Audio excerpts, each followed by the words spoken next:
দিল্লিতে আন্দোলনরত শিক্ষার্থীদের ছাত্রলীগ স্টাইলে পেটাচ্ছে বিজেপি সরকার। সাদা পোশাকে আসা ব্যক্তিরাই লাঠি দিয়ে শিক্ষার্থীদের মারধর করছে। আর এই লাঠি আবার যেই সেই লাঠি নয়, একেবারে পুলিশের ব্যবহৃত লাঠি। এসব ব্যক্তির পরিচয় নিয়ে প্রশ্ন তুলেছেন আন্দোলনকারী শিক্ষার্থী, সাধারণ মানুষ এবং বিরোধী রাজনৈতিক নেতারা। সামাজিক যোগাযোগ মাধ্যমে অনেকে জানতে চাইছেন তারা কি আইন শৃঙ্খলা বাহিনীর সদস্য নাকি বিজেপি সরকারেরই ক্যাডার বাহিনী।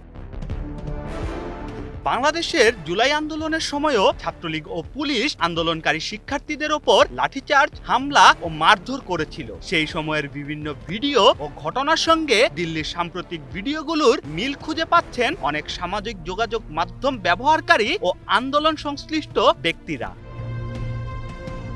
এদিকে আন্দোলন থামার কোনো লক্ষণ নেই। প্রতিদিনই নতুন নতুন শিক্ষার্থী ও সাধারণ মানুষ বিক্ষোভে যোগ দিচ্ছেন। ফলে শিক্ষা সংস্কার ও প্রশ্ন ফাঁসকে কেন্দ্র করে শুরু হওয়া আন্দোলন এখন ভারতের জাতীয় রাজনীতির অন্যতম আলোচিত ইস্যুতে পরিণত হয়েছে।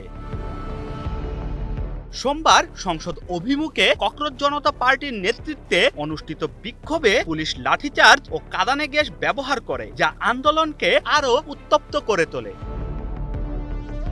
শাহরিয়ার আমান সানি, ওয়ান ডিজিটাল ডেস্ক।